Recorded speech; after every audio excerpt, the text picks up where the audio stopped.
Today I'm going to be showing you how to measure up for perfect fit shutters. So we're starting off, all you need is a measuring tape. This is the Gator tape that's available on our website, and it's great because you can see the measurements through this glass panel here. When we're measuring, we always want to enter the measurements in millimetres on our website, not in centimetres. So we're starting off and we want to measure the length. So this would be 910 in millimetres. Once you've done that, you want to do the width.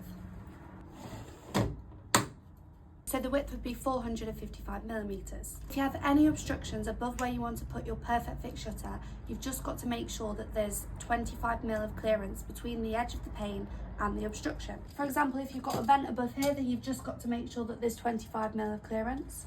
For those of you that have got handles, you just have to take a couple of more measurements. If you have a handle here, again, you just measure from the bottom of the visible glass to the centre of the handle base plate.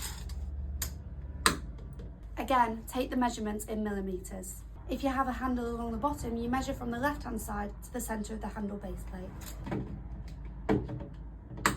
And that's all there is to it. Enter your measurements on our website to get an instant quote.